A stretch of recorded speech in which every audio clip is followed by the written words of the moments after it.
The skies are darker in this part of Raven. The air is a burning and dense mix of the decay of dying grass and the smell of splintered asphalt.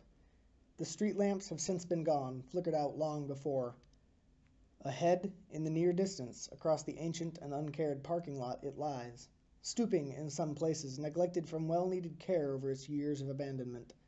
Glass lies shattered on the ground, and large pieces of wood have since been put in place of what once were enormous and grand windows.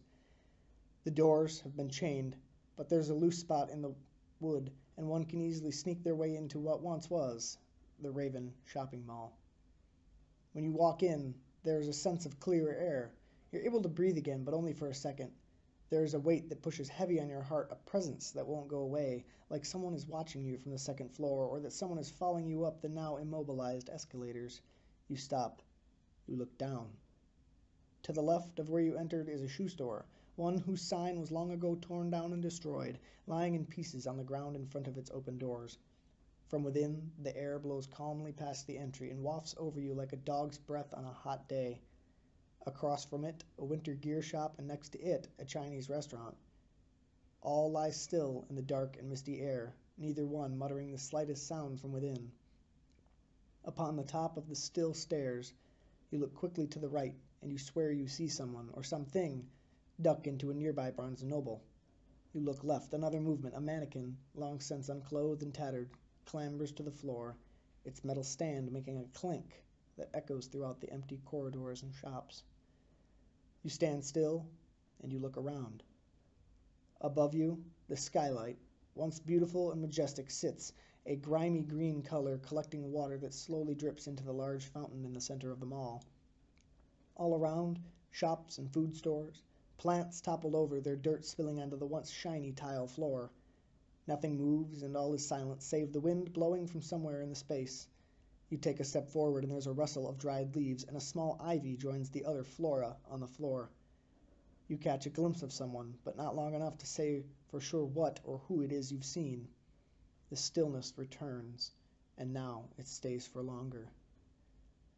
You start walking, looking left and right or over your shoulder and above you.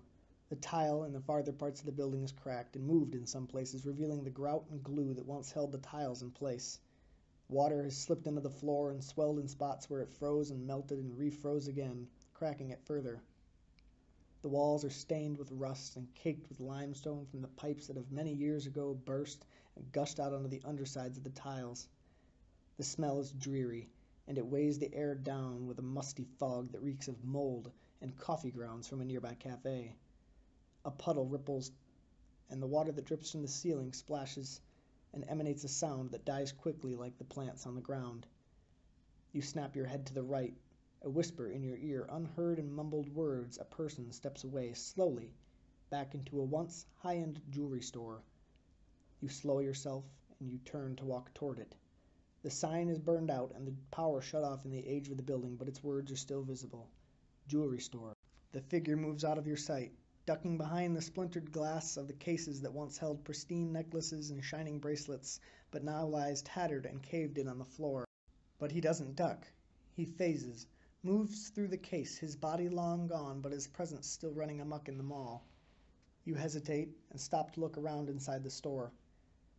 It's small, its once clear and matte red walls now yellow-orange with age and rot.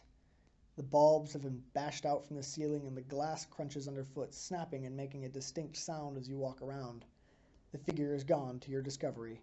Merely wooden panels lie on the ground where he once was, or wasn't.